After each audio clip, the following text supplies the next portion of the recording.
Modules. So to explain to you further exactly what modular calling is and how to become a modular calling specialist, one of our newest accredited Caller Lab caller coaches, Everybody's favorite caller coach. and apparently everybody's favorite coach.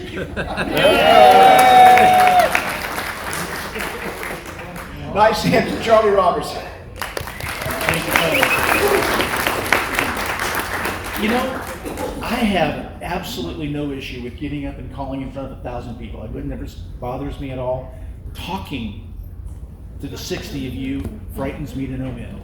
Then we got a TV station here. Isn't that great? Go to your happy place. Woo, I'm gonna go to my happy place. Well, and honestly, this subject is one of my happy places. Modules. Modules are wonderful, fabulous tools that I want you guys to all embrace, okay? I can promise you that every single solitary one of the coaches on the staff uses modules to some degree or another, okay? I will also tell you that every single traveling festival caller that I know uses modules a great deal. Why? Well, as Tony mentioned, we can control everything that we do in a square dance. We can control the music, we can control the clothing we wear, we can control every single solitary aspect of it. And if we control all of that, why would we give the control of our choreography to the dancers we're looking at? You don't know them. You know, especially if you're a traveling or festival caller. This weekend is a great example. There'll be a lot of dancers out there that you guys just don't know. And you don't know if they're capable of dancing the level that they're trying to dance. So you know, it's just one of those things that modules help you through that. And let's talk a little bit about what modules are. We're going to have some important terms that we're going to use during this presentation. I just want to make sure we're all familiar with them. We saw it yesterday. Phaser, obviously, module. Corner box, we all very familiar with what a corner box is. Okay. Partner lines, both in and out of sequence. What a zero is, and there's different kinds of zeros. There's a true zero, and we'll explain later what that means. A geographic zero. A fractional zero. Let's talk about phaser. Now, Travis did a great job going through phaser yesterday, so we're just going to do a quick overview of it. All right, F is formation.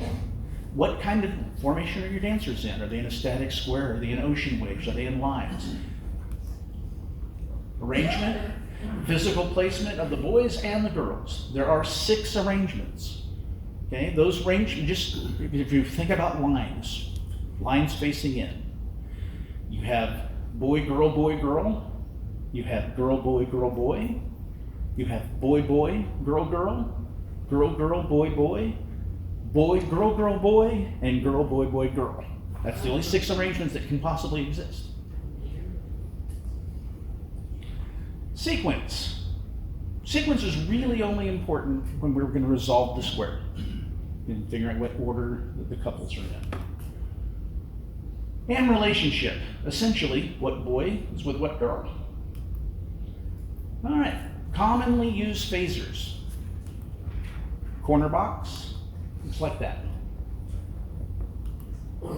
Partner line in sequence, looks like that. And as again, Travis mentioned yesterday, if you look going counterclockwise, it's 1, 2, 3, 4.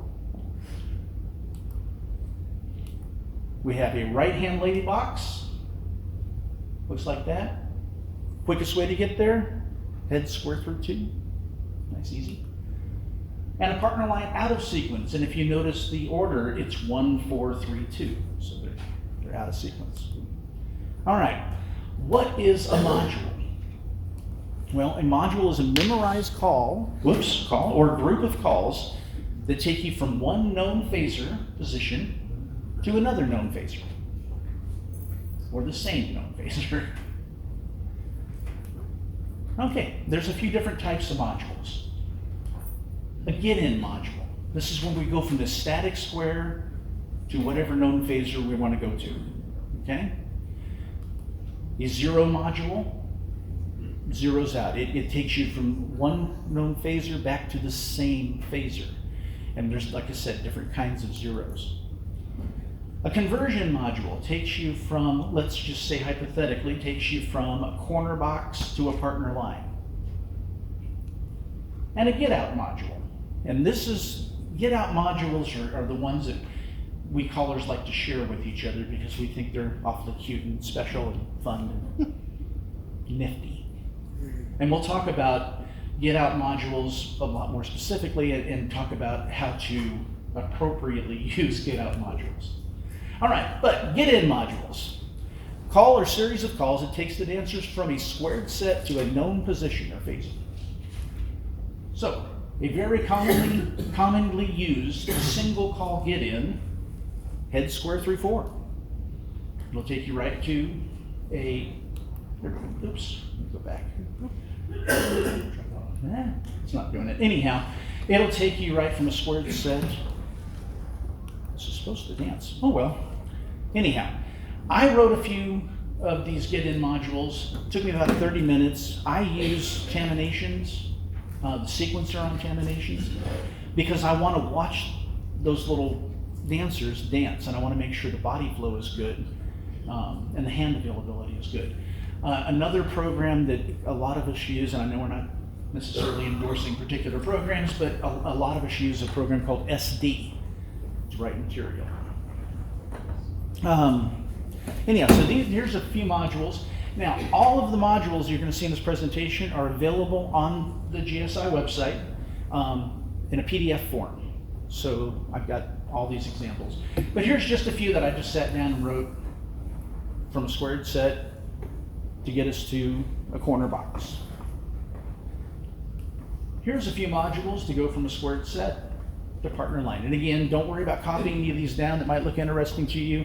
Just go to the website and you can get a copy of all of these.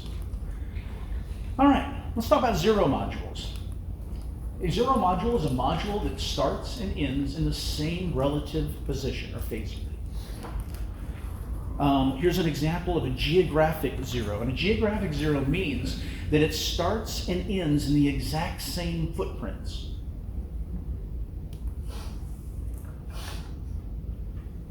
So right and left through, veer left, chain down the line, slide through, and if you notice, all of the dancers are back in the exact same footprints they started with. This is a very simple zero module from a partner line sequence. It's an example of a true zero. And a true zero, it begins and ends in the same formation, but not necessarily the same footprints. So this one, as you can see, we pass through, bend the line, right and left through. So pass through, bend the line, right and left through, and they're right back in a partner line in sequence. But it changed it from a north-south to an east-west, which is what this next slide's going to say. So we went from a north-south facing direction, kept them in a partner line, and we moved it to an east-west facing direction, just still in a partner line. But the dancers feel like they're dancing and moving around the square and dancing with different people. All right, invert and rotate. This is a really, really important zero module that I want you all to just try to commit to memory as soon as you can. And the invert and rotate module is a zero module that moves the dancers into a different quadrant of the square but maintains the same relative phaser. So this allows you to move the dancers around the square so they don't feel like they're always dancing in the same quadrant, the same area. And as we all know, it's slide through, pass through, bend the line, slide through, and again, we're right back in the same corner box. We're just dancing with a different group of people in that same corner box. All right, now here's some zero modules from corner boxes and from zero lines. As it says, we refer to these not only as zero modules, but as flow modules because we want to make sure they're smooth and the dance flow's good, which is again the reason why when I write them, I run them through Taminations and watch them dance. But again, all of these on the website. But as you see, they go from corner box to corner box.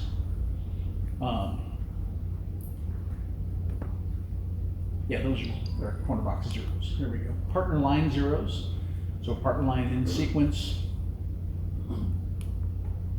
Okay, conversion modules.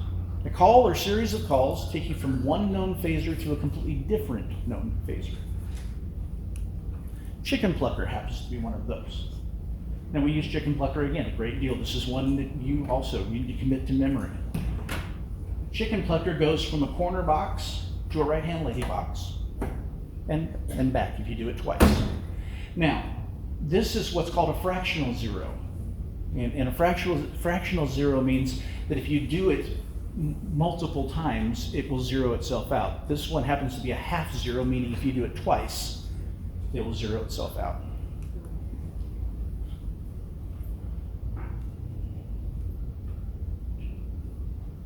So there's doing it once, and there's doing it back. So again, corner box to right-hand lady box back to corner box. All right, here's a few conversion modules that take you from, again, one known position or phaser to a different known phaser.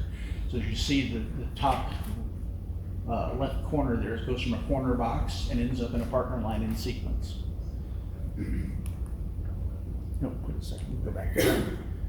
Okay, the first two over on the far left. Can anybody tell me what those are?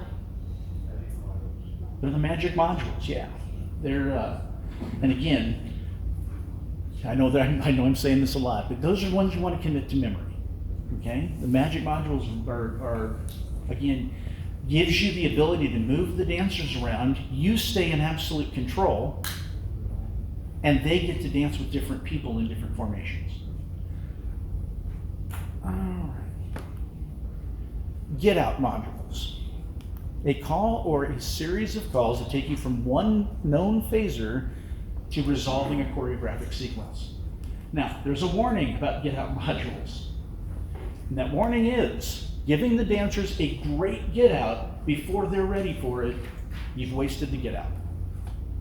Okay, so if you try to give them something that you haven't built to, something unusual, and they fail, then it wasn't a great get out, even though it really was a great get out. So you have to build to it. Here's a few get out modules. All of them either resolve to a left allemande or a right and left grand. A lot of us write modules that resolve back to home. I'm sure you've danced to several of those or called those. Okay, tricky get outs. And this is what I was talking about before. If you give somebody a get out and they're not ready for it. So this particular one, from a corner box, square through on the fourth hand, left touch a quarter, single file circulate, half zoom, right and left grand. Okay? If you build to that, and here's what I mean by build to it, as you're calling, you're maybe working them on square through, but on whatever hand do something else. Work that a little bit. Then maybe some other point, and what's the other tricky part about this? To me, it's the half zoom. Half a zoom. So again, half zoom is something I would use during the tip. This is not a get out that I would use at the beginning of a tip. In fact, this particular get out, it might take me a couple of tips to get the dancers ready for it. So using those calls in different ways to get them ready for it. Then when they're ready for it, then you pull the trigger on it and they have success. Oops, there we go. And hopefully they'll have success. Because my goal,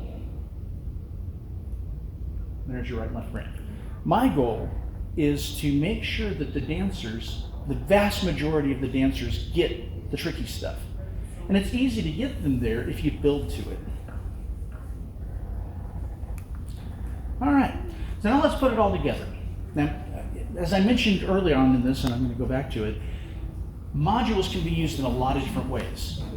And a lot of callers, myself included, we mix different choreographic management styles.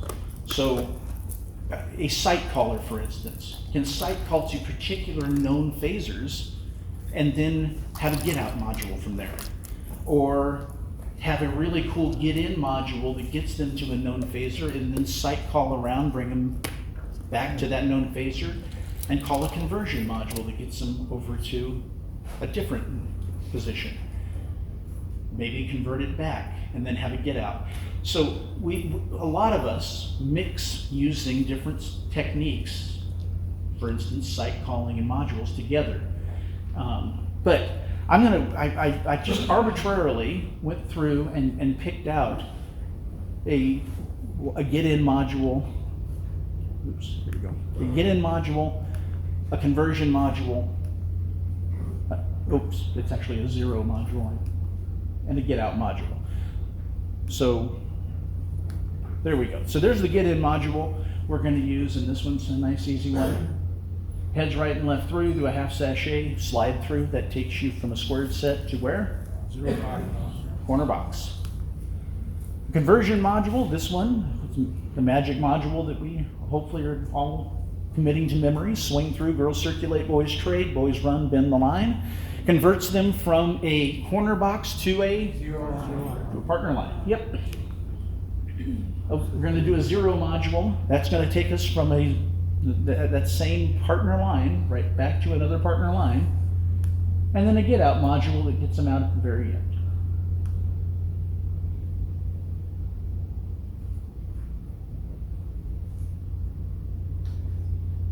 Look at you. I know. That's fun. We've got animation and everything. I'm impressed. I'm impressed, Charlie. Appreciate it. So there's our conversion module. Here's a zero. Let's cross run, chain down the line. And flutter wheel puts us back in a partner line in series. And then from there, past the ocean, girls trade, swing through, turn through, left Alaman, and there's an easy result. So this would be an example of using modules for an entire sequence. Okay, again, some of us like to do that. And again, as Tony mentioned at the beginning of this, and I reiterated, at things like this weekend, where we don't know the dancers that are going to be in front of us, having a memorized sequence is a really good plan. You have control of your choreography. You're not giving it away. Okay? All right, questions? Yes, sir? I've never heard of, I assume you're talking about site calling is giving it away. What do you mean by that? Oh, good question, Glenn. So when I'm site calling, I'm depending on the squares, or squares that they're using as my key squares, my pilot squares. If that square breaks down and I don't have a backup, or if my backup square breaks down, I'm lost. I've given the control of my choreography away to them and their success, as opposed to having full control of it with modules and knowing calling within control and knowing where these modules begin and end gives me much better control. More questions? Yes, sir. When you're calling modules, are you tracking it in your mind and watching the dances as well, or? Yes. How do you work Repeat the that? question. I need to. Yeah. So Yeah, let's see. we need to walk around. Hey, let me see if I can get this. Oh, I appreciate it, Tony. Thank you. I make no promises on this one. Yeah, Tony seems to be able to use it and nobody else. Checking, all right, trying to. Test, 1, 2, 3. Hey, your question again. Oh, yes. When you're doing modules, are you tracking that in your mind and watching the dances as well? And if so, what's the relationship between the two? Say the square breaks down and you've got it in your mind, how do you handle things like that? Okay, so one, my modules can be used in several different ways. I tend, on Square View is the program that I use when I call, I'll bring a module up on the screen. Not necessarily to read it, just to remind me of what module I want to work towards. When I do that module, I'm watching the dancers, because part of my timing is going to be dependent on what the dancers are doing. So yeah, absolutely, I watch the dancers, but I go through the modules. Now, many modules, a few, I've memorized and I know what I'm going to do. What I often do, if you think of singing call figures, a lot of those are 0 modules. And one technique that I know Tony uses is he'll find a creative, maybe unusual, singing call figure, and he'll work it into his pattern and use it as a module. And not only use it as a module in one quadrant, but he moves the dancers around into different quadrants so they have different people to play with using a memorized module, but always watching the dancers for your timing. Then he uses it in the singing call, and they have success with it. Why? Because he worked them through it. Oftentimes he'll work the pieces of that module, then give them the whole module, and then the singing call. But it's memorized material. Just to follow up, say the square breaks down, do you then try to fix it or tell them to go home, or how's that handled? Let's rolling the cameras around. It kind of depends on the situation, I guess, but. I didn't get Oh. the question. Repeat the question. So if the squares break down, do you Yeah, fix okay. it? You're mentally going through the module, Right. but you're also watching the dancers, and the square that you're watching, or squares that you're watching. Say they break down, at that point, you try to fix it, or do you just tell them to go home, or what's your approach to that? Perfect. We all know that when squares break down, we have instructed those dancers, hopefully during class, to make lines, correct? Also remember that these module sequences, you want to keep them short. You don't want 20, 30 call sequences, you want short sequences. So no, I don't alter my module. I'll finish out my module for the majority of the floor, and if that one square breaks down, I'll get them to lines and then pick it up from there. So, Thank you. absolutely. Questions in the back? When you talk about arrangements with the boy, girl, Mm-hmm. looking, I don't see anything where they have like boy, boy, boy, boy. But You can't. It's asymmetrical. Yeah, that would be something known as asymmetrical.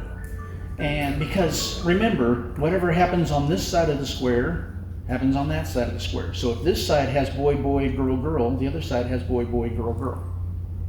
You can't get 4 boys in one line without being asymmetric. Now, asymmetrics, that's a whole different subject. So, more questions? Well, thank you all very, very much. I appreciate it. I hope I lived up to being your favorite coach.